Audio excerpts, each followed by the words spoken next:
is going on, everybody, and welcome to the Tuesday edition of the Stokastic NHL Strategy Show. I am your host, Josh Harris, back after taking the day off. Cliffy took you solo yesterday. We have 10 games here tonight. Bunch of games with playoff implications. There's not as many as that are super important. Like the Habs this time a week ago is really important games. Like unless they just lose their last 9, they should be, in a pretty decent spot. But, most of these games actually do have a team with some playoff implications. So that's at least nice instead of just 2 tanking teams playing each other with a 6.5 total. But joining me to break it down, Slim Cliffy, what's going on? Yeah. Interesting slate ahead of us. There are still there's a bunch of teams all kind of bunched together in the East. I think there's 6 teams between 86 and 89 points, and only 3 of them are going to make the playoffs or something like that, 3 or 4. So going to be a lot of nights where there's going to be serious playoff implications. Kind of the same thing in the West, right? From Nashville down to St. Louis, there are 6 teams within 4 points for 1 playoff spot. Like you said, at least it makes the nightly hockey watching interesting. Wasn't super interesting last night, I guess, depending on the game you watched. Colorado got out to a 5-0 lead in the first period and put up 9 goals on Calgary. Islanders went up 3-1 on Pittsburgh with 10 minutes left in the second period and lost 8-3. I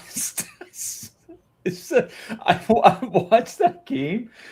It was one of those, they're kind of feeling each other out of the first period. And then after that, it was it felt like Pittsburgh got a 2-on-1 or a 3-on-2 every 90 seconds for the rest of the game. It was, I don't know, not great defending by the Islanders, but and they're back on the slate here tonight, which is kind of interesting. So, lots to get to. We should probably just hop right to it.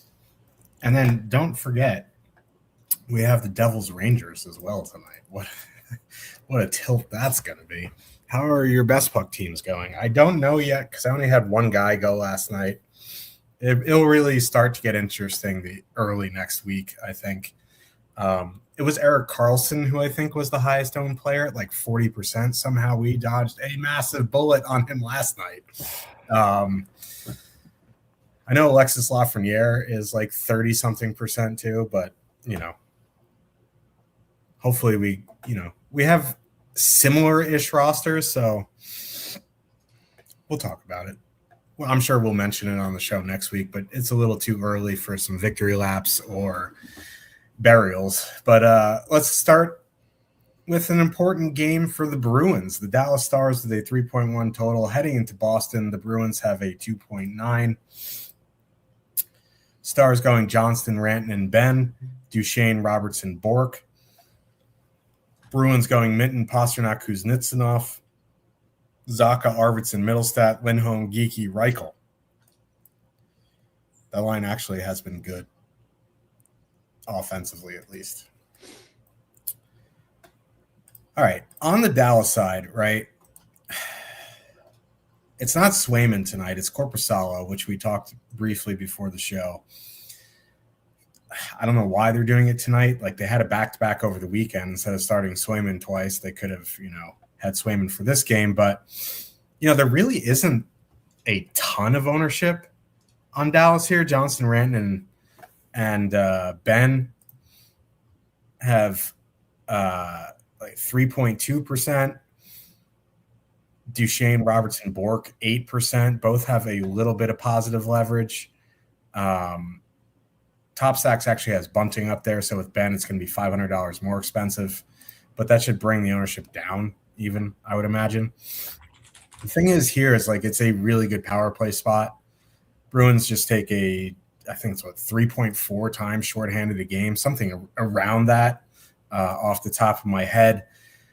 That Johnson-Rantanen line has a good 5-on-5 matchup against Minton, Pasternak, Kuznetsov. They just aren't great defensively. It's not like Boston hard matches, but none of their lines are anything great defensively, and they take a ton of penalties. So,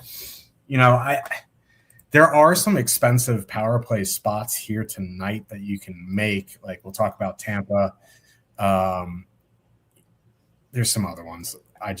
Edmonton. Dallas is on the road here at the 3.1. It's not a minuscule total by any means, but if you do power play stack with Johnson, Rantanen, and Robertson, then you're looking at 22,800. That would be $100 cheaper than Point Gensel Kucherov, who are at home against Montreal. So it is a little pricey there to do that. I guess you could do Duchesne instead of Ben, and then it becomes 19K even, but do you really want to leave Robertson off? I guess you either if you don't want to do super expensive, you want at least one of Johnson or Robertson with Rantanen, I guess. So I guess I'd go Johnson, Rantanen, Robertson if you could fit it. Duchesne is fine. I don't know if I would just straight up 5-on-5 stack. If I would, it would be Johnson, Rantanen, Ben at 17-7, just because that Pastrnak line just is not good defensively. They're pretty atrocious, and it's Swayman, and they take a ton of penalties. But I'd try to find a way to turn it into a power play stack. Maybe you just go all four guys, since Duchesne isn't super expensive. But it would be Dallas 1 for me. On the Boston side, there really isn't a lot of ownership here. I'll never say no to a Pastrnak one-off at 8,800, but Johnson and Rantanen this season together have not been good defensively, but they're going to see that Heiskanen and Lindell pairing, which have been very good. No one's playing that second line, and all they do is score.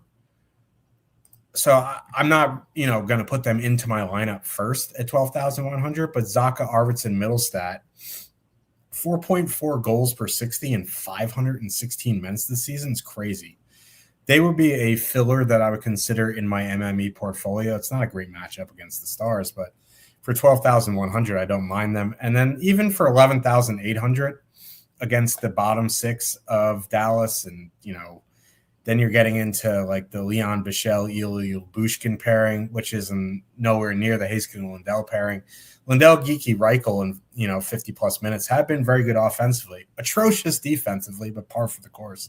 I don't mind them either as a filler, but for me in this game, I'd go Dallas 1, Dallas power play, Boston 2, Boston 3. Yeah. Just before I jump in, do want to shout out Chris Ray. Took down the poke check last night. Single entry, I believe, single bullet, $5 into 2K. So congrats to him. Had a great night. Do love to see it at this point of the season. Hopefully he can get another one before the season's out. Congrats to you, Chris. As for this game, I'll start on the Dallas side. Easily for me, it's Johnson, Rantanen, and X. Now we do have to watch for warmups because Bunting's not playing. Cameron Hughes got called up. He's in the lineup. I assume Duchesne, Bork, and Robertson are going to stay together. It's just a matter of who's going to be the third wheel with Johnson and Rantanen. So something to watch in warmups. But this is just a great power play spot for Dallas. And you want to talk about power play merchants. Over half of Mikko Rantanen's points this season have come on the power play. And something like 60% of Wyatt Johnston's goals have come on the power play this season. So if with them being in a great power play spot, and listen, over Dallas's last 25 games, they have the most power play opportunities per game in the NHL. And we know Boston has been taking penalties all season long, fourth most over their last 25 games. Go back to December 1st, second most in the league. So, and the penalty kill itself, below average over the last 25 games, below average since December 1st. So this is a below average penalty kill from a team that takes a lot of penalties, starting their backup goalie, facing a team with one of the best power plays in the NHL and whose top line are the definition of power play merchants. This is tailor-made for Johnson, Rantanen, and X. I would probably put in Duchesne. I don't like leaving off Jason Robertson. He can nuke a slate by himself, no problem. But at his price, it does get extremely pricey and you mentioned Johnson, Rantanen, and Duchesne is even 19K. That's pretty palatable to me. And you put those three guys in, and then you can fit in a decent secondary stack. That's probably what I would do with Dallas. Either way, it's the 4 power play forwards that I'm focusing on. I would probably build around Johnson and Rantanen just because if that power play does go like 2 for 4 or something like that here tonight, they're getting involved. On the Boston side, for me, it's Boston 2 in this game.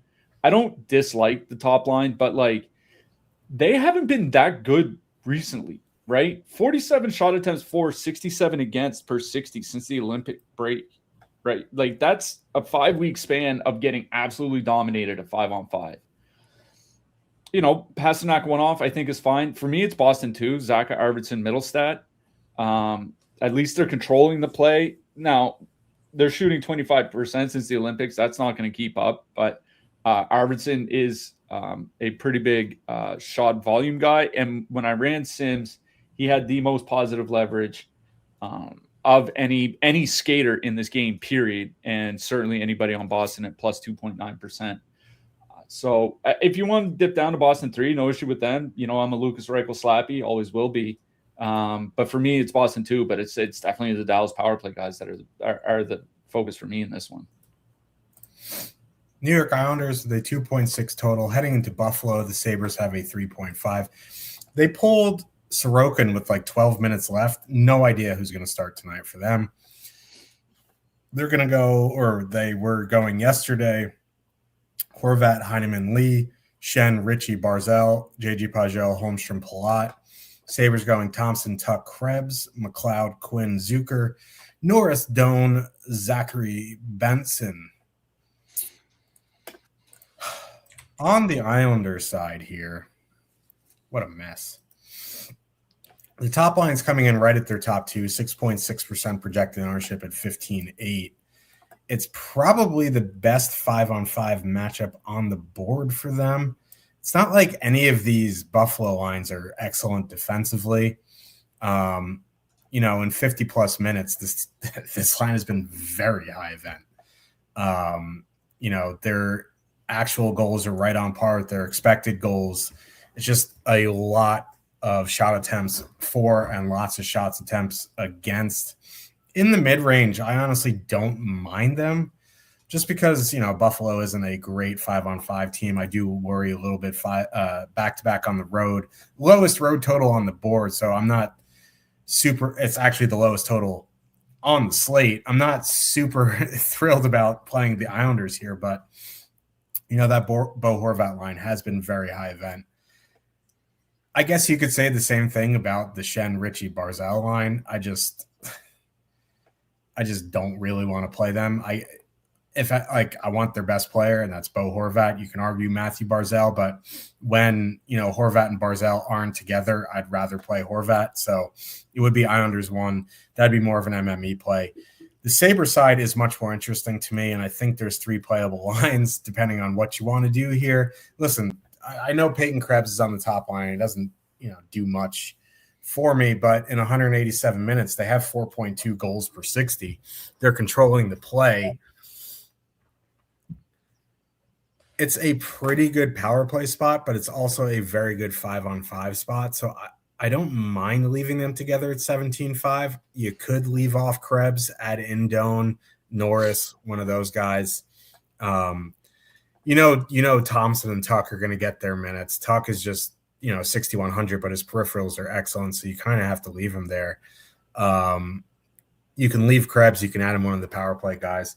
If you want to go to that second line at 13K even, they've been great all season, just under 400 minutes together, 3.3.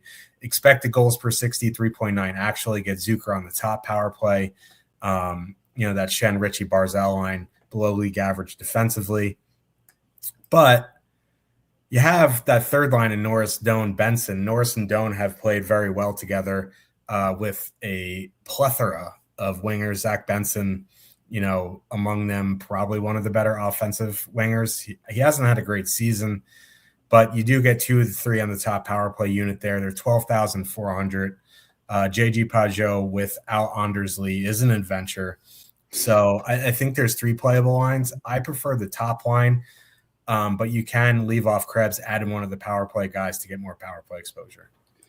Yeah, I don't have a ton of interest in the Islanders forwards. We'll talk about their defensemen later. I think I'm more interested in the Islanders defensemen. I have a feeling that these lines aren't going to be the lines that we see in warmup. I don't think you give up 7 straight goals to a team that you're fighting for the playoffs against and just run back the same lineup the very next night.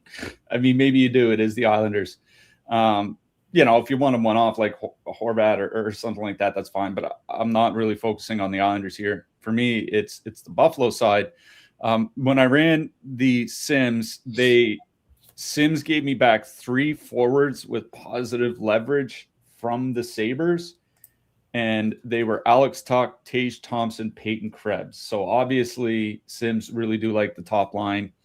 As you mentioned, 17,500, 10.2% top 2 stack. Like it, if the Islanders do run back these lines, you mentioned how high event they were. Both lines over 60 shot attempts against per 60. Both lines over 3 expected goals against per 60. Like that's just. I mean, that is pond, like pretty much definitionally pond hockey. And Thompson and like one thing Buffalo's been doing is Thompson and Tuch basically play like 19 to 20 minutes every game.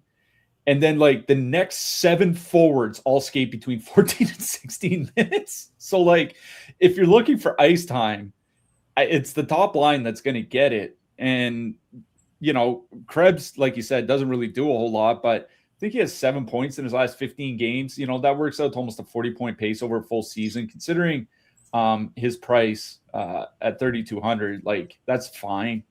I think since the Olympics, he's averaged something like 6.4 DK points per game, which, like, it's not great, but for 3,200, that's perfectly fine. So I think my favorite line is Buffalo 1 in this game, but I do want to shout out Buffalo 2 because they did change the power play last game. They did take Josh Doan off and put Jack Quinn on. So now you get Quinn and Zucker on the power play. I think the Penguins scored 3 power play goals last night or something against the Islanders. Typically the Islanders PK has generally been pretty good this year. A lot of it has been the goaltending. So if the goaltending doesn't hold up, they might be in trouble. But that Buffalo second line, Zucker, Quinn, McLeod, 13K even since the Olympics, 67 shot attempts, 3.3 expected goals, 3 actual goals per 60. Quinn averaging like 2.7 shots per game in that span over 17 games, and he's getting top power play time now. I think Buffalo 2 is a perfectly fine filler, but Buffalo 1 is my favorite line in this game. Ottawa Senators with a 3.3 total heading into Florida. The Panthers have a 2.7. Ottawa going Stützle, Batherson, Giroux, Cousins, Kachuk, Grieg, Pinto, Amadio, Cousins. Panthers going Bennett, Verhaeghe, Kachuk, Luostarinen, Samoskevich, Greer. This is a big game for Ottawa. This is not a big game for the Panthers. This Florida top line, 17,900, 9.4% top 2, 4.8% projected ownership. Like, I don't want to say it's an easy fade, but it's a fairly easy fade for me in single entry. They've been fine. 3 expected goals for 3.5 actual in 135 minutes or whatever so far this season. They are fully correlated. But twofold, this is arguably the worst 5-on-5 matchup in the Eastern Conference going against the Senators. It does not matter which line they go out against. They're all good. And since they took Nick Jensen off the penalty kill, they have shored up the penalty kill. Not that the Florida Panthers power play has been electric by any means, but it is better with Seth Jones up there. But, it's 17,900 and 5% ownership. I'd probably take a pass, just go play Buffalo 1 or something. I guess Florida 2 is a little bit interesting just because they're 9,600 and they're going to have to play decent minutes. But again, it's a pretty terrible 5-on-5 matchup, so I'm pretty much out on the Panthers here. The Senators side, the prices have come down a little bit, which is nice. There isn't a ton of ownership here. Florida takes a ton of penalties, and they're pretty bad defensively at 5-on-5. Again, I think my preferred line would be Cousins, Kachuk, Grieg at 17,100. It's just pricey for the minutes that they play. I think you can go up to Stützle, Batherson, Giroux at 16-3 just because, that Bennett line has been awful defensively. But I would prefer having Cousins and Kachuk just because Florida takes an absolute boatload of penalties. Penalty kill, generally fine all season, but, it has been sliding. So I'm not super thrilled about the Sens just because of their prices. It's a little more pricey than I want, but again, don't mind Pinto, Amadio, Cousins as a filler. There's no line that really bothers me. So, if you need a cheap two-man of like Pinto, Cousins, Pinto, Amadio, I guess you could even go like Amadio, Cousins for 5,300 if you're doing some wild power play stack. But, it would be Ottawa 2 price agnostic. You throw prices and ownership and all that into play. I think, honestly, my favorite line is Ottawa 3. Yeah, I'm out on the Panthers here. You mentioned the Ottawa penalty kill, number 1 in the NHL over their last 25 games. They took Nick Jensen off, and all of a sudden they have the best penalty kill in the NHL. They did it with what's-his-face, who's in Detroit now, too. Ben Sherratt? No, the one that they Travis Hamonic. Yeah, Travis Hamonic, yeah. So, yeah, I'm out on Florida. If you get to them in MME, fine. But for me, this game, I'm not super high on the Sens here. Like, it's nice that the prices did come down. There's 17,100. But, an uncorrelated line at 17K on the road for a line that just doesn't, these guys don't get a ton of ice time. Like, I think they're playable, but the last 5 games, Kachuk 17.5 minutes, Grieg and Cousins around 16. Like, it's just not a ton of ice time. Now, they have still been pretty good since the Olympics. They're at 3.6 expected goals, 77 shot attempts per 60, shooting under 6%, so they haven't scored a lot. But Florida does take a ton of penalties. Ottawa's pretty good at drawing power plays. Like, because the prices come down, I don't mind Ottawa 2.1% ownership. Like, they would be one of those lines. Like, if I don't want to play like the higher owned, we'll get to them later, but like Winnipeg, higher owned Buffalo, higher owned, Detroit, like those types of things. If I want to play like a 1%, 2%, 3% owned line in that 17K range, I think Ottawa 2 is in the mix, especially where like, I'm assuming that they're going to put Kachuk versus Kachuk just because they're going to send out the shutdown guys against the Stützle line. And then Florida's just missing so many bodies. Once you get past any semblance of shutdown line, there's just no defensive ability left there. So I think Kachuk, Cousins, and Grieg are going to get some pretty good 5-on-5 matchups. That would be the line for me in this game. I think Ottawa 3, like if you want to use them as a filler because you're power play stacking Tampa Bay or something like that, like that's okay.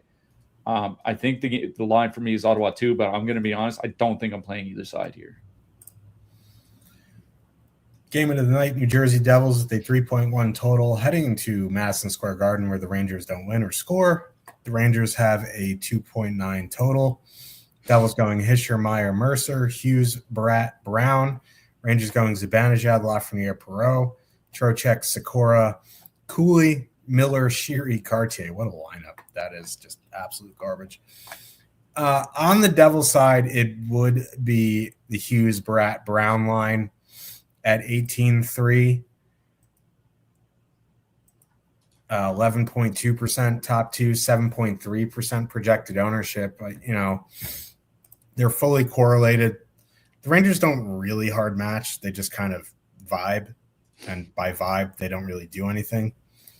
But Trocheck, Cooley, and Sikora in their limited time together have been awful defensively. Not a shock there because Fox is generally off the ice when they go out. Even if it is Zibanejad, Lafreniere, Perreault going out against Hughes, they're below league average defensively. Yes, they may see Fox and Gavrikov, but they're fully correlated. The Rangers' penalty kill isn't very good. It goes and it rises and falls as Igor rises and falls.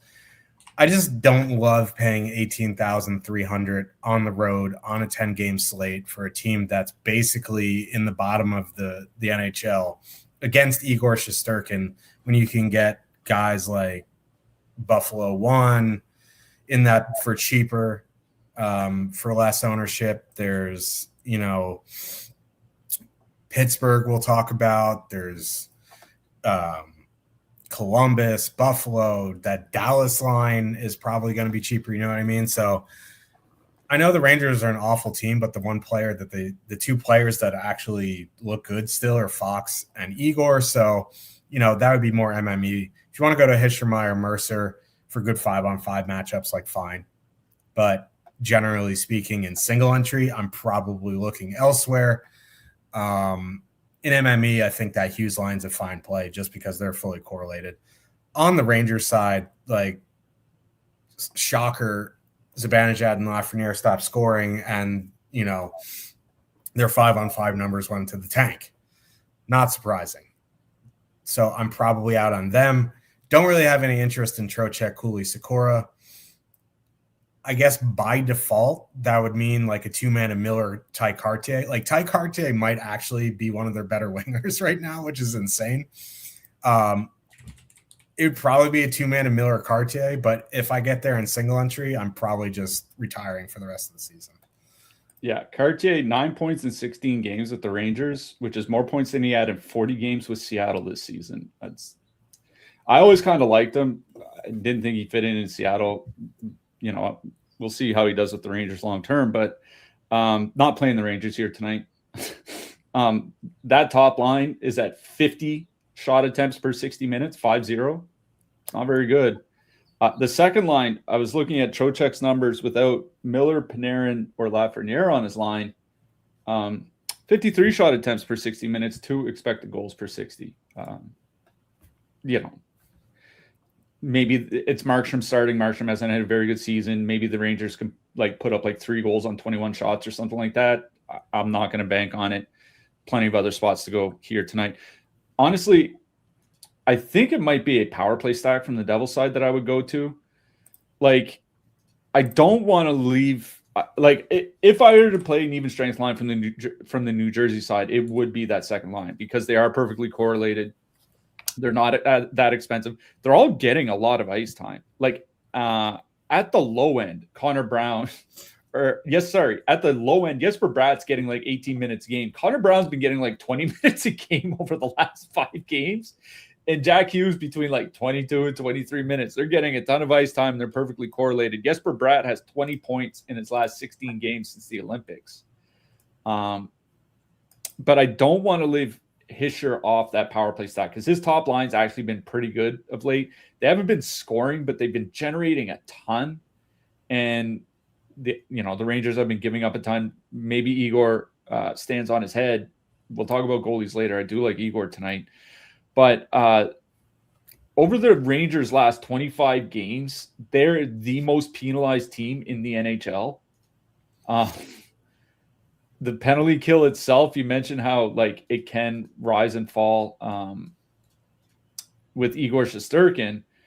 Bottom 10 in the NHL by goals against. So this is a team over the last 25 games taking the most penalties, giving up the 8th most goals against per minute on the penalty kill. So this seems like a prime spot for a New Jersey power play stack. If you want to just use the second line, leave Hischer off, that's fine. But Hischer's only $6K. Luke Hughes running the power play now, he's only $4K. This is not an expensive power play stack to make. Bratt is under he's $5,400. Connor Brown's still under $4K. These aren't expensive players outside of Jack Hughes. So I think it's a Devils power play stack I like best in this game. And when I was looking at the Sims, it gave me back 4 forwards with positive leverage. They're the wingers from the top 2 lines. So, I do like just straight up power play stacking them here.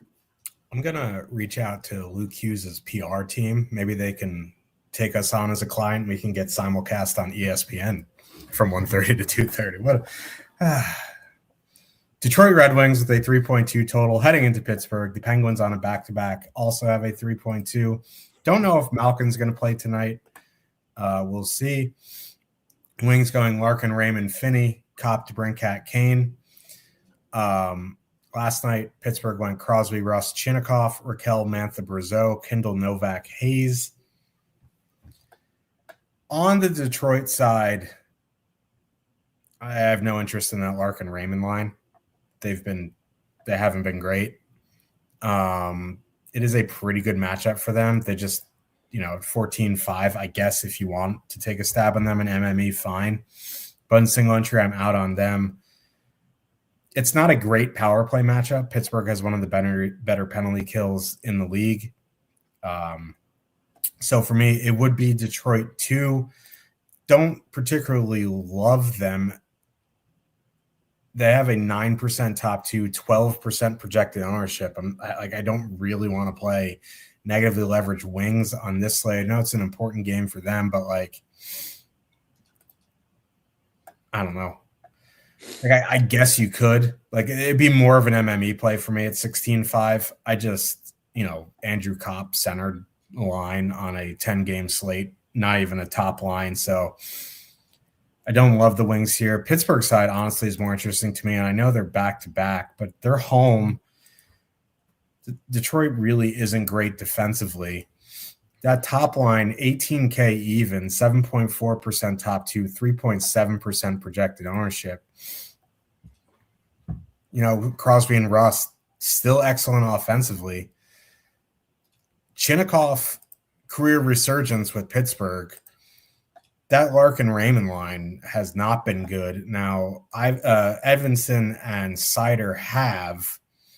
John Gibson also has, but 3% ownership on this slate. I am interested in them at 18K. I think going down to the second line of Raquel, Mantha, Brazeau at 11-2 is completely fine because you're going to get Seider and Edvinsson off the ice, and that's when things get a little bit feisty. So I don't mind that second line. We just have to see if Malkin's in because that will completely change the lines. But as it is, I prefer Pitt 1 and Pitt 2. I guess you could go to Detroit 2, but I'm out on Detroit 1. Yeah, I'll start on the Pittsburgh side. In a nutshell, I kind of like Pitt 2, Raquel, Mantha, Brazeau, 11,200. I feel like we might be a day late on that, though. Brazeau, 3-point night last night with 3 assists. Mantha, 2 goals and assists. Rickard Raquel, 2 goals. They had a big night last night. I fear last night was the night to play them, but they have been, I was looking at Brazeau and Mantha, their minutes without Malkin this season, 61 shot attempts, 3.3 expected goals, 3.3 actual. They've just been very good at 5-on-5, regardless of who's with them. And I don't think Rickard Raquel is going to hurt them. And as you mentioned, facing at home against Detroit, they're not going to see a lot of that Seider Edvinsson pairing. I'm not going to go too long on this, but I was looking the other day how teams are doing with their top defensemen on and off the ice. I think Detroit is something like plus 18 at 5-on-5 goal differential with Seider on the ice and minus 33 with him off the ice. It's a 51 goal difference between Seider on the ice and off. So if he's off the ice, obviously the Red Wings are struggling big time. I really do like Pitt 2 as a filler. I hate it's can they do it 2 nights in a row? I mean, maybe, but I just worry that last night was a big night for them. On the Detroit side, it's probably that second line. I don't have any faith in Finney, Larkin, Raymond. They haven't really done anything at all this year. 420 minutes together at 5-on-5, 2.1 goals per 60 minutes. That's terrible. And they're at 2.8 expected goals. So it's not that's above average, but it's not, that's not elite or anything. Even the second line's been better than that. So I do like Kopp, DeBrincat, Kane. And when I ran Sims, first, second, third positive leverage for anybody in this game was Patrick Kane, Andrew Kopp, and Alex DeBrincat. I think Alex DeBrincat himself has the 8th largest projection of any player on the board. That includes goalies. They're getting a lot of ice time, even though Kopp's not on the top power play. He's playing 18, 19, 20 minutes, and obviously Kane and DeBrincat are playing upwards of that as well. So, if you want to leave Kopp off and just 2-man Kane to Brinkat, I think you can do that. You want just one off to Brinkat, I think that's just fine. But if I 3-man stack one of the expensive lines in this game, it's Detroit 2. I think Pitt 2 is fine as a filler. Like I said, I just worried we're a day late. Yep. Where am I going here? Here we are. Montreal Canadiens with a 2.9 total. Heading into Tampa, the Lightning have a 3.6. Montreal. So they didn't run lines, right? No. But Josh Anderson was up on the second line, right? What's that? Josh Anderson was up on the second line? Yeah, he was with Evans and Bolduc. He looks like he's going to be back tonight, but they did call up a defenseman because Alex Carrier is out. So it's like, are they going to run 11-7? Or I imagine they just go 12-6, but yeah, Carrier's out 2 to 4 weeks. But, you know, the only line of real note here for the Habs for DFS purposes is Suzuki, Caulfield, Slafkovsky. I guess if Evans and Bolduc are together, you know, that's a fine, pretty much min price 2-man. What we have in the top stacks for Tampa, these lines are projected because Kucherov's a game time decision. We have Point Gensel Kucherov, but I think it might be Cirelli, Hagel, Kucherov. Who knows? They go back and forth. Well, yeah, I mean, it depends if Kucherov is in or not. Yeah. And then, you know, Hagel, Cirelli, Gonçalves. So I'll start on the Tampa side, right? Because at home, they send out the Gord line against Top Comp, and they'll occupy the Suzuki line, which means, you know, whatever line Kucherov is on, assuming he's in, we'll see good 5-on-5 matchups. It's a very good power play spot as well. Not knowing the lines, I mean, if Kucherov's in and it's Cirelli, Hagel, Kucherov, they would be 22,800, the most expensive line on the night. I would assume the highest top 2 stack on the night too. If it's Point Gensel Kucherov, I think it's 22,800 or 22,900, and they would be fully correlated, and they would have the highest top 2 stack because that's what we have in the top stacks. We have them at an 18.7% top 2, 2.1% projected ownership. There really isn't a lot of ownership here on Tampa. Not knowing the lines is annoying. Not knowing if Kucherov is going to play is annoying. But I probably, like, if Kucherov's in, a Kucherov one-off is fine. A Jake Gensel one-off is fine. A Brendan Hagel one-off is fine because it's a really good power play spot. If there's a line that's you get 2 of the 3 or it's fully correlated, I would have interest with that on Tampa side. We just have to see what the lines are. On the Canadian side, like, Montreal one is 21,800. And they're going to go out against that Gord line, and that line in almost 600 minutes, 2.1 expected goals against, 1.9 actual. They've just been meat grinding all season. So at that price, like, it's MME only. It's not a great power play spot either. And at that price, their minutes aren't great. So, you know, I'd much rather prefer the Tampa side. But, you know, in MME, if you're doing 150 max, if you can even 150 max here tonight, if you have a couple Montreal ones, that's fine. A 2-man of Evans Bolduc is fine, but this is a Tampa game for me. Yeah, Tampa doesn't play tomorrow or anything. So I don't think they've officially confirmed Vasilevsky, but I think he's expected to start here tonight. And I was looking at Tampa Bay's penalty kill, and I noticed that over the last 25 games, and also since December 1st, it's been below average. And then I looked at the difference between games with Jonas Johansson starting and games with Andrei Vasilevsky starting. I think Johansson is giving up a goal per game since December 1st on the penalty kill. And then, like, Vasilevsky's, it's something like 13 goals against in 33 in his last 33 games or 34 games. So it's a, like, Jonas Johansson's given up more power play goals against in less than half the starts of Vasilevsky over the last 4 months. So, like, while Tampa Bay's penalty kill has been, quote, below average, who's in net dictates whether it's a bad penalty kill or a good one. That's why I don't think it's that good of a power play spot for Montreal. And at 21,800 for, like, Caulfield and Slafkovsky might play like 17 and 19 minutes on the road in a bad power play spot. Like, that's just not it for me. So it'd be something from the Montreal depth. I might go to like two-man of like Demidov and Kapanen or something like that, just in case the Montreal power play gets there. Demidov is on the power play. They are super cheap, so if you want a two-man like Kapanen Newhook with a Tampa stack or something, I think that's fine. But otherwise, I'm kind of out on Montreal as a full stack here tonight. And then what do you do with Tampa? Because Kucherov being in or not kind of makes a little bit of a difference. Like, I was looking at Braden Point and Jake Gensel's numbers without Kucherov or Hagel on their line. 2.7 expected goals for per 60. Like, that's just, it's, again, that's like Dylan Larkin stuff. You know what I mean? So if Kucherov is in, then yes, I would like Hagel, Cirelli, Kucherov. I would definitely be interested in that. I'm going to be honest. I think this would be a game where I would probably do like Radish plus Kucherov, Radish plus Gensel, Radish plus Hagel, something like that. I don't think I'm full stacking anything from the Tampa side. It would just be Darren Radish, and we'll get to the Tampa defenseman later. Because this is a pretty good power play matchup for them. Montreal's penalty kill, bottom 6 in the league over the last 25 games. Tampa's power play has been very good with Radish.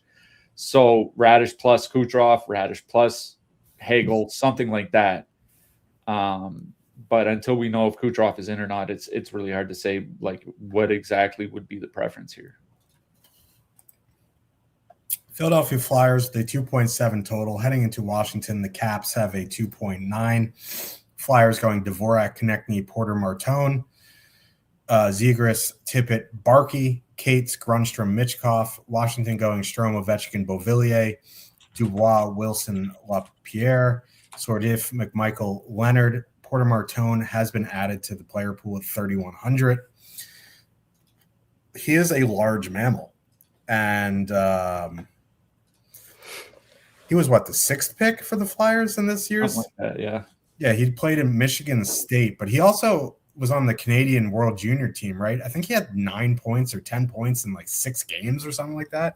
This is a pretty highly touted prospect. That top line with Dvorak and Konechny now becomes 12,500.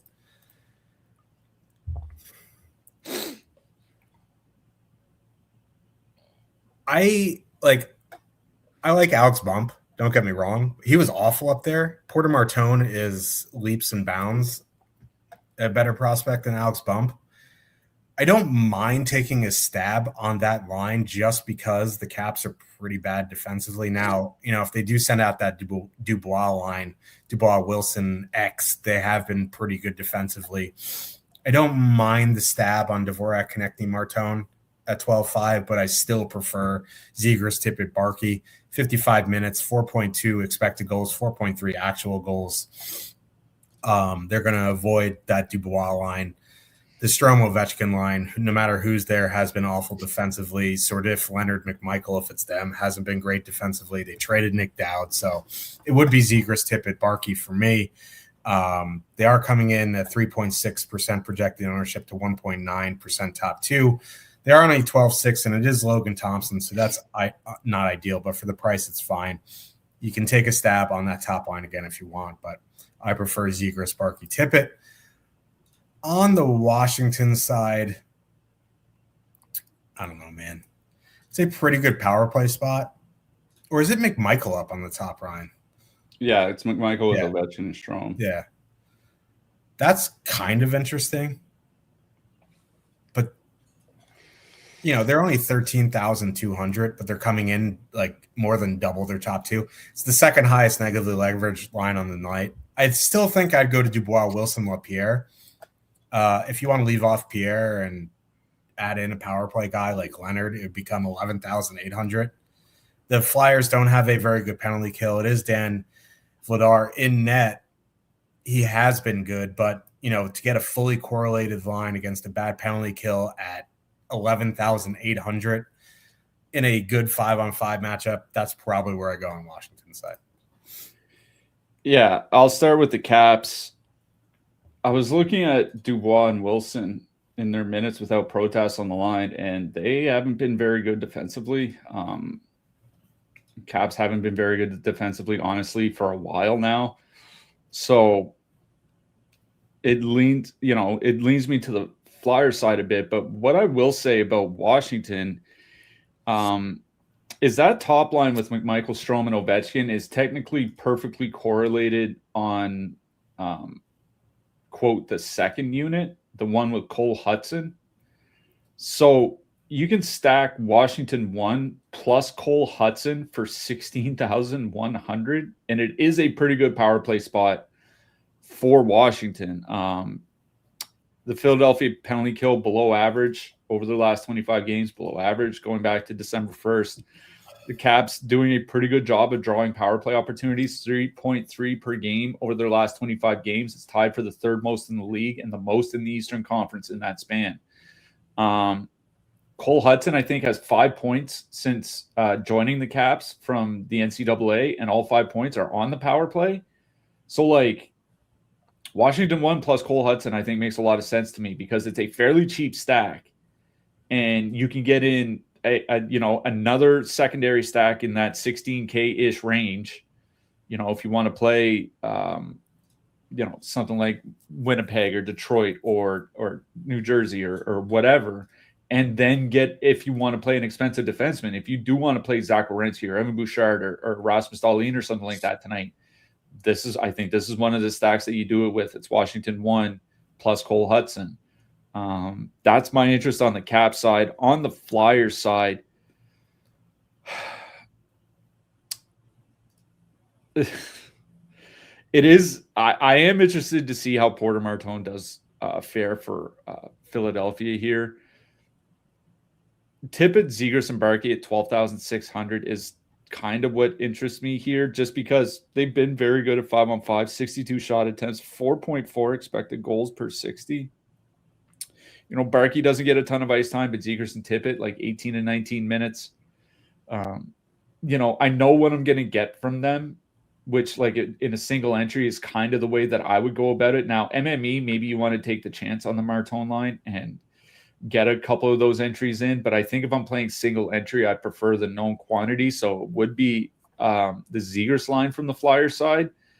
But stacking a 2.7 Philadelphia Flyers line on the road on a 10-game slate is just not something I do very often. So for me, I think my favorite line in this game is Washington 1.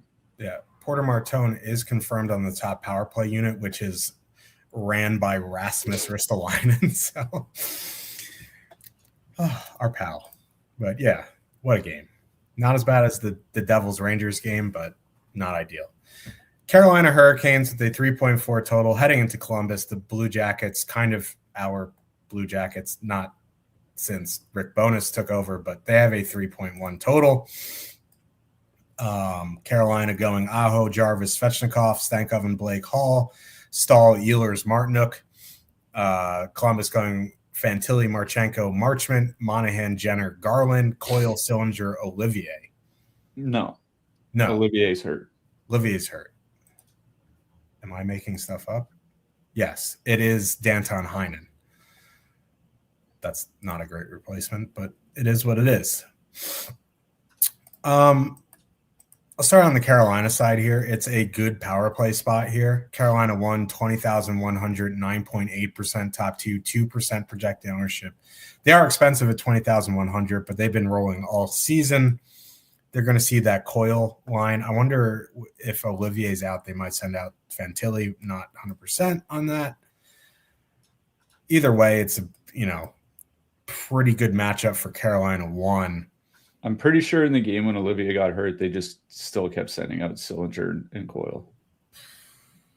Bonus, baby. Stubborn to the end. Got to respect it. I don't mind Carolina 1 here at 20,100, but it's like, it's the same predicament. Like, I can get the second line for $9,000 cheaper. And in 450 plus minutes, 3.9 expected goals for, 3.1 actual, fully correlated on the second unit.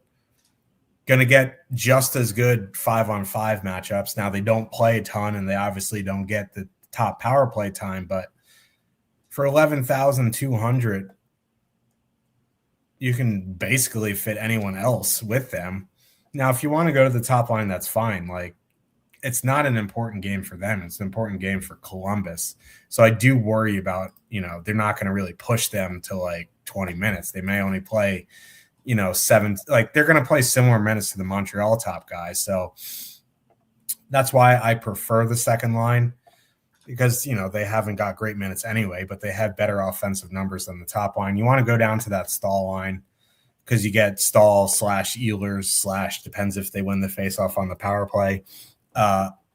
That's fine as well, but I prefer Carolina too. On the Columbus side, I think it would still be that top line at 17-6, 5.8% top two, 2.7% projected ownership. They are fully correlated now since Slavin's come back. Their penalty kill is nasty. But in 320 plus minutes with Marchman up there, 4 actual goals per 60, they'll see that Stankoven line a fair bit. That's their worst 5-on-5 defensive line. They're going to,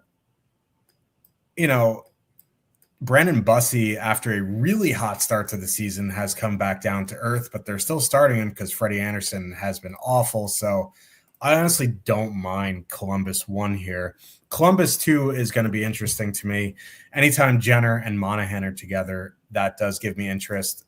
With Connor Garland there, they're under 10K. They're not going to play a ton, but they're under 10K. So if you're like power play stacking Tampa or whatever, a 2-man of Monahan Jenner or, Jenner Garland, something like that, I think is fine. The Coyle line without Olivier, I'm probably out on. I just don't want, I think a one-off Coyle is fine, but for 4,500, it's not really interesting to me. So I think Columbus 1, Columbus 2 for me. I think Carolina 2 is my favorite. I wouldn't fault you for going Carolina 1, but they do have minutes concerns. Yeah, to your point about the minutes, Montreal played Carolina the Sunday, and it was a game where it was 1-0 Carolina in the first period, and then Montreal went up 3-1. So Carolina was kind of chasing for half the game. Sebastian Aho, 19.5 minutes. Seth Jarvis, 19. Svechnikov, under 17. And that was a game against a fellow playoff team where they were chasing it for half the game. So, these guys aren't going to get a lot of ice time. Not a lot of ice time on the road at over 20K. Pass. For me, it's Carolina 2.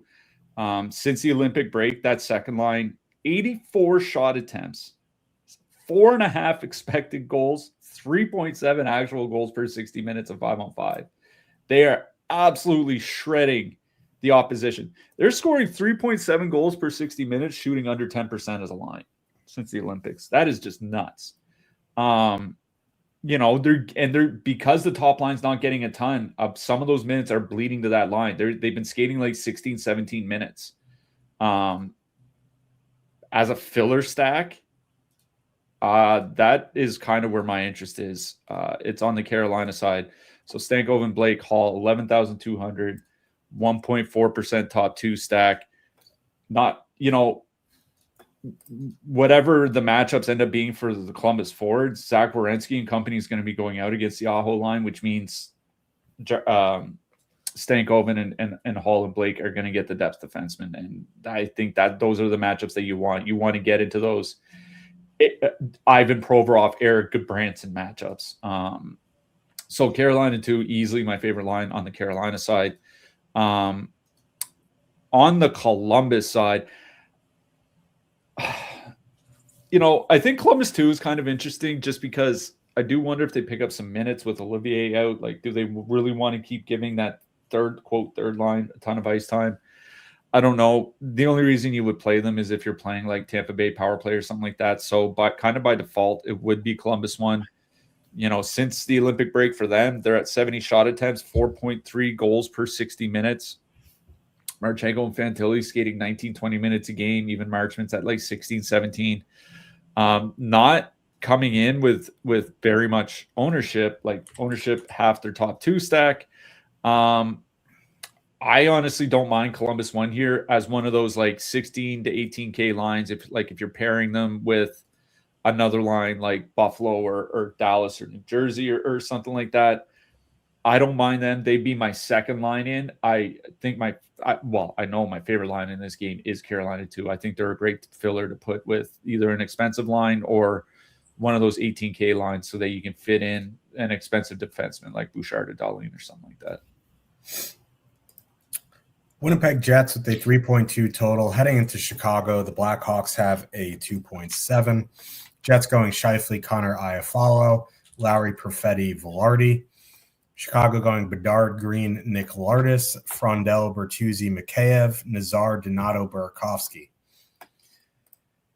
There is a lot of ownership here on Winnipeg. One, highest negatively leveraged line on the night, 16,600. 16.5% top two, 23.6% projected ownership. That's second line, 1.9% top two, 7.2% projected ownership. Here's the thing. We've talked about it so much. Since the Blackhawks traded Dickinson and Murphy, their penalty kill sucks. Spencer Knight can only do so much. They're terrible at 5-on-5 without Dickinson. The problem is, I don't want to play at 25%. Alex Iafallo, I understand he's 2,800, but here's the thing. I know Scheifele and Connor have been good, and they play a ton of minutes, but this team still is kind of a power play merchant team. I think I'm just full power play stacking if I'm going to play the Jets. With that ownership, just give me all five. It's not price prohibitive. Velarde, Perfetti are 9,300 for the two of them. It's 13.8. Yeah, it's 23K before you get to Morrissey, which is still right around Tampa 1. The Blackhawks penalty kill, not good. So I just full power play stack. If you want to add Morrissey, you can. He's 5,500. He's kind of having an Adam Fox season of last year, though. He needs to hit the score sheet, but we'll talk about defensemen at the end there. I'm just full power play stacking. There's just too much ownership on the first or second lines for me to just comfortably be you know what? 25% Alex Iafallo. Let me just plug in Winnipeg 1 and go about my day. So it's either some sort of 3 to 5 man power play stack or I'm not playing them. On the Blackhawks side, I know you mentioned the plus minus with their top pairs off the ice. I'd wonder what Winnipeg's is with Morrissey on and off the ice. It's probably awful. Oh, I actually did write about that. So far this season, they're plus 20 with Josh Moore. I mean, this was on Saturday, I think. So I think it was before the Colorado game. Plus 20 with Morrissey on the ice, minus 24 with him off the ice. Yeah. So I would imagine the Bedard line is going to see the Scheifele line. They're going to see the Morrissey pairing. I'm not running out to play Frondell, Bertuzzi, Mikheyev here. Don't get me wrong. But Frondell is a monster prospect. You get 2 of the 3 on the top power play unit. They're 11-5. Morrissey's going to be off the ice. Hellebuck can only do so much with the team in front of him. I much prefer Carolina 2. As a single entry filler in that price range. But if I'm doing 20 plus lineups, I would definitely consider Frondell, Bertuzzi, Mikheyev. That's probably where I'd be on the Chicago side. But, I'm not running out to play Chicago in single entry. This is a Winnipeg game by far. Yeah, I do think if I play Winnipeg here, I mean, at the very least, it's the top line. It's probably a power play stack. You mentioned Chicago's penalty kill issues since the trade deadline, which means since trading Dickinson and Murphy, bottom 5 by goals against, 31st by shots against on the PK. They went from literally top 3 to bottom 3 in the NHL after trading their 2 best penalty killers. Who would have thought? The problem is Winnipeg power play, not very good. 6.2 goals per 60 minutes since the Olympic break. Off the top of my head, that's about 25% worse than the league average. That's not what you want, but, aside from the power play matchup for them, it is a very good 5-on-5 matchup. I would probably just straight up power play stack. When I ran Sims for this slate, it gave me back 5 players with double-digit positive leverage One was a goalie, one was a defenseman. The 3 forwards were Winnipeg won. I mean, for every player on this slate, it was the 3 top forwards are from Winnipeg won. I don't really have. I can pretty much guarantee I am not playing Winnipeg here tonight. This is one of those, if Alex Iafallo buries me on a 10-game slate in a road game with 2 weeks left in the season, exactly. It's just salute to everybody that puts Alex Iafallo in, and I'm out. But if I'm playing the Jets, like, I'm probably power play stacking and probably going to add in, I'd probably just straight up 6-man stack. It's power play plus Iafallo just because he's so cheap, right? But the Winnipeg top line, since the Olympic break, 2.5 goals per 60 minutes. The Winnipeg second line, since the Olympic break, 1.8 goals per 60 minutes. And like I said, the power play has been 30% worse than league average. Listen, this might be the best matchup in the NHL for the Winnipeg Jets. I don't have a lot of faith in them, though. So considering how bad they've been since at generating offense over the last 6 weeks, and the fact that there's so much ownership on them, I am not playing Winnipeg. Chicago too is pretty interesting. Bertuzzi, Frundell, Mikheyev. You're right. I think Frundell might have, until he entered the NHL, was the best NHL prospect, or was the best prospect that wasn't in the NHL. Bertuzzi and Mikheyev, in their time together this season, 165 minutes, they're at least like league average by shot attempts and expected goals for per 60. That's not great, but against, like you mentioned, against the Winnipeg depth, that's probably more than enough. And as a filler with 2 guys on the top power play unit, and Frundell could probably elevate them a little bit, I don't mind Chicago 2 here as a filler. I really don't. Like you said, I would prefer to play something like Carolina 2. But if I were to 20 max or something, and I have a couple Carolina 2s, and then one of these Chicago 2 lines pop up, I think that's perfectly fine. So yes, Winnipeg is, quote, probably the best line here tonight. Their top 2 stack percentage, I believe, is still first, depending on what happens with Kucherov. But I'm not playing the Jets with all that ownership. That's just kind of the way it is. Yeah. I mean, we haven't really mentioned the flow chart much this season, but this is the flow chartiest special. Yeah, this is the flowiest flow chart that's ever flow charted. Yeah. Seattle Kraken. This team. 2.8 total. Heading into Edmonton, the Oilers have a 3.7. There's lines. There's players playing on both teams. Seattle going Beniers, Eberle, Catton. Why? Why not? Stevenson, McMahon, Capo Caco, Wright, Tolvanen, Jared McCann. Oilers going McDavid, Podkolzin, Savoie, Nugent Hopkins, Hyman, Roslovic. Start on the Seattle side. The top line, Beniers, Eberle, Catton, 10,900, 0.9% top 2, 3.1% projected ownership. They're bad, but they're scoring, I guess. And Edmonton goaltending is atrocious. I was going to say, who else is bad? Yeah. The guy, whoever's between the pipes for the Oilers. It's Ingram tonight, but I guess he's been fine. Yeah. I guess they've been scoring. This line has been scoring 3.3 goals per 60 in 100 minutes. That's not awful, but they're not controlling the play, and they're going to see a fair share of McDavid. It's I don't want to do that. Stevenson, McMahon, Kako in a really small sample, not controlling the play at all, scoring a ton, not creating a ton. Honestly, I think for me, if I was playing Seattle here tonight, it'd be Wright, Tolvanen, and McCann against the bottom 6 of Edmonton. I know Jason Dickinson's down there somewhere, but if I'm going to play a Seattle line, it's going to be the line with Jared McCann. Wright and McCann last season were pretty good together. They never put them back together. Now they're together with Eli Tolvanen, someone who could score. That would probably be the line for me. But again, they're right in that Carolina 2, Chicago 2 price range. So it'd be MME only. The real question is what the hell to do with Edmonton. Edmonton top line, 16,800, 13.2% top 2, 17.8% projected ownership. it's a great power play spot for the Oilers, but again, they don't have Draisaitl. That's really going to hurt their power play. Vasily Podkolzin is not going to fill Draisaitl's shoes. At 5-on-5, at least he's super fast enough to hang with McDavid at 5-on-5. They've been very good. They go out so much. They'll see some of Benier, some of Stevenson.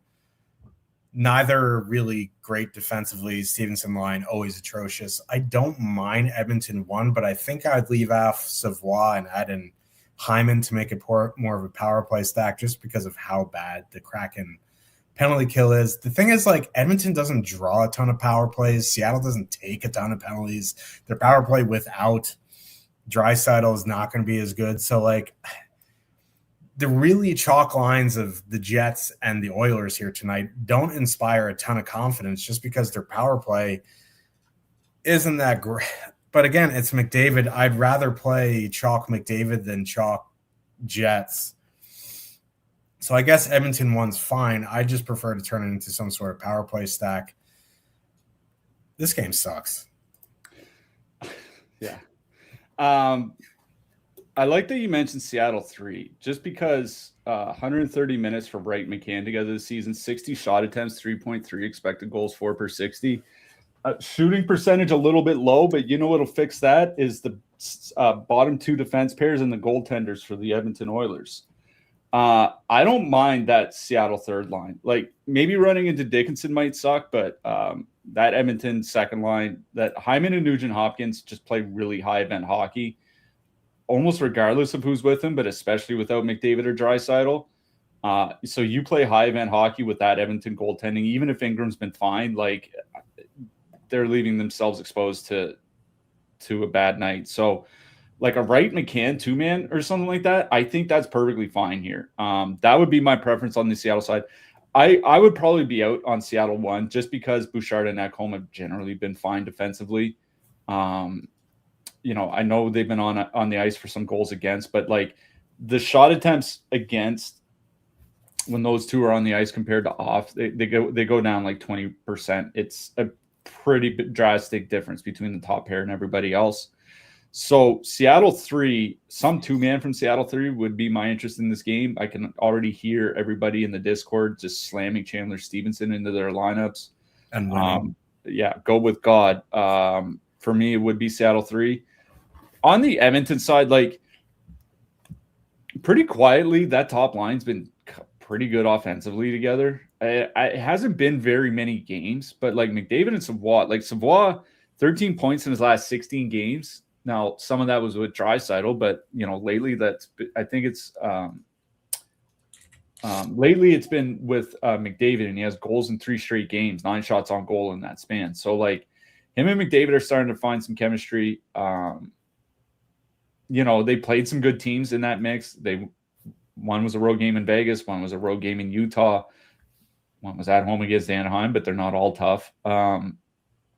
So I don't mind Edmonton 1 here. What kind of sucks is like this is a pretty good power play matchup for the Oilers, but as you mentioned, the power play it's been drastically worse without Leon Draisaitl. Now they're shooting under 10%. They're actually creating their number of shots and expected goals are pretty similar to when Draisaitl was on the power play. It's just the shooting percentage has dropped.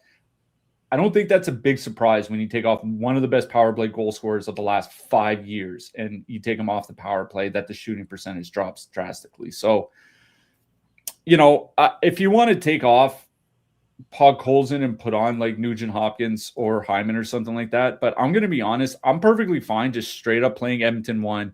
Yes, it's negative leverage, but there are a bunch of lines in that price range that are playable. That do have low ownership. Like we mentioned Ottawa 2, we mentioned Columbus 1, we mentioned, New Jersey is a little bit more expensive, but you can put them in with them. I'm not worried about any of the 5-on-5 matchups from Seattle. Maybe the Oilers can go like 1 for 4 on the power play or something like that. For me, this is an Edmonton 1 game, but I don't mind a 2-man from Seattle 3 if you want to get cheap. Yeah. I mean, I know Podkolzin will be fine because Vancouver gave up on him. And he can skate, and that's all that you need to do to play next to McDavid is have some wheels. Let's talk about defensemen here.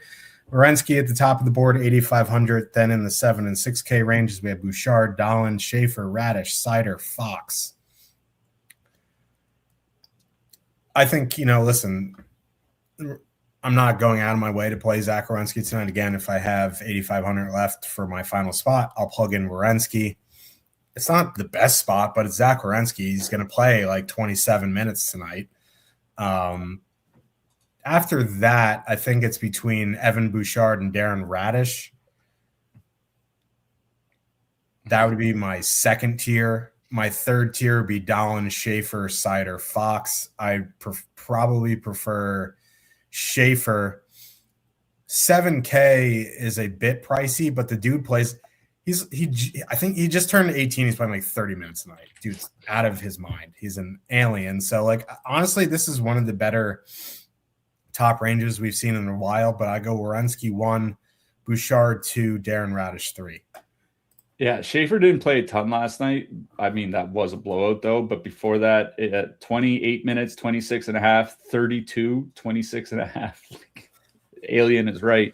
The top projection on the board does go to Zach Werenski. Him and Evan Bouchard are kind of in their own tier. Bouchard has the best point per dollar projection of any defenseman over 6K a year tonight. I think Darren Radish very much in play.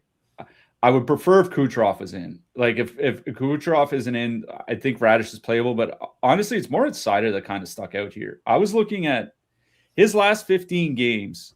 He's averaging a point per game, 15 points in 15 games, averaging 2 blocks and over 3 shots per game in that span. Like this guy has just been an absolute monster. Pretty good matchup against the Penguins to keep rolling. The mid-price range, there's between 4 and 6K, there's really not a lot that I particularly love here. Noah Dobson at 5K, his point per dollar value is solid. Josh Morrissey, obviously, he has the top projection for defensemen between 4 and 6K. Makes a lot of sense on the road against Chicago. Miro Heiskanen's in a great power play matchup against Boston. Doesn't put up peripherals, and so he's a guy that I would probably include with Johnston and Rantanen or something like that rather than just by himself. Brandon Montour has a very good point per dollar projection as well for 4,600. If you're playing Seattle 1, maybe put Vince Dunn in instead, but I'm not. Luke Hughes has a very good point per dollar projection. You hate to see it, but he's only 4K and he's on the top power play in a pretty good matchup against the Rangers. Under 4K, JJ Mosier is number 1 on the board by a wide margin. Makes sense. At home against Montreal with playing 21, 22 minutes. Darnell Nurse just behind him. Fine. Tyler Kleven, Jordan Spence.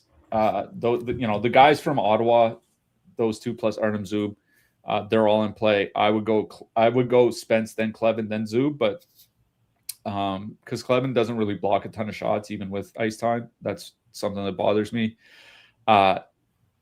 Dylan Sandberg has a fine projection for 3,100. Adam Larson, I think for Seattle is perfectly fine. Matthias Samuelsson has the 3rd highest projection. He's getting 22, 23, maybe 24 minutes for Buffalo. That's perfectly fine. Should mention Buffalo looks like they're going to be playing Zach Metza tonight. He's been priced. He has some pretty good underlying numbers in a limited sample this season. Just throwing that out there. Under 3K, Cam York has the highest projection. I mean, fine. Or he had the highest projection. I think Charles-Edouard Dastus now has the highest one. Nikita Zadorov from Boston. Caden Gooley, not that I love Gooley in particular, but with Carrier out, I imagine he's going to have to pick up some extra minutes because they're just not playing the bottom pair very much as it was. So I imagine the top 4 guys are just going to get a lot more ice time. And Cole Hudson from Washington. Again, don't mind him, especially if you're playing some Washington power play guys. Let's talk about goalies here. Honestly, the top range isn't awful. You have, Ingram's up there, but you have Ukko-Pekka Luukkonen, Andre Vasilevsky, Connor Hellebuck, Logan Thompson, and Linus Ullmark. Honestly, if I had to choose 2 there, it would probably be Ukko-Pekka Luukkonen and Linus Ullmark. Don't have a problem with Logan Thompson. I just worry that, they're awful defensively and have a terrible penalty kill. So I prefer UPL and Olmark in the top range. Going down, I don't right under 8K, don't mind Jake Ottinger, but when you're going a few $100s cheaper, you have guys like Shesterkin, Gibson, and Greaves at 76 and 7,500. I prefer them. And then for the cheap guys, I don't know, man. Like, I don't particularly love going under Jack Greaves here at 7,500. I like Jakub Dobish was the number one star of the week or whatever, but like goalies against Tampa is a mess. If Sorokin goes, I guess him at 7,100. You could play Joey DeCourt at 7K. It's just ugly. I guess Spencer Knight at 7,300, but like I don't really want to go below Jack Greaves at 7,500 here tonight. Yeah, the 8K and above guys, first, second, third by overall projection are Luukkonen, Allmark, and Thompson. Those are my top three as well. I would go Ukko-Pekka Luukkonen, then Logan Thompson, then Linus Allmark, but I think all three perfectly fine here. Mid sevens and lower, like Igor Shesterkin has the fourth highest projection of any goalie on the board, and I think the second highest point per dollar projection behind Luukkonen. So I think Shesterkin at 7,600, I think makes a lot of sense here. Jet Greaves, any goalie against Carolina, Jet Greaves at 7,500 is okay. Spencer Knight is probably the cheapest that I would go at 7,300 at home against Winnipeg. Like, I mean, maybe Winnipeg fills the net, but Knight has just been very, very good this year. And Winnipeg, like I said, has just been kind of struggling to score for well over a month now. He's probably the cheapest I would go. If you do need a punt and Sorokin starts, then I would be fine with Sorokin. But otherwise, it would be Spencer Knight as low as I would go at 7,300. We will be back on Thursday. Tomorrow is just a handful of games. No, it's only 2. That's less than a handful. Who you like for your hat trick pick? I don't think he has one in his NHL career. I'd have to double check that, but I'm going Vasily Podkolzin. Okay. I'm manifesting for my best puck team in the finals. I'm going Kirill Marchenko. I think you're supposed to reverse curse yourself, but maybe I'm wrong. I don't know. If this doesn't work, I'll reverse it on Thursday. But we'll be back on Thursday. Good luck, everybody, tonight. Tens of dollars up for grabs, and we'll see you in the Discord. Good luck tonight, everyone.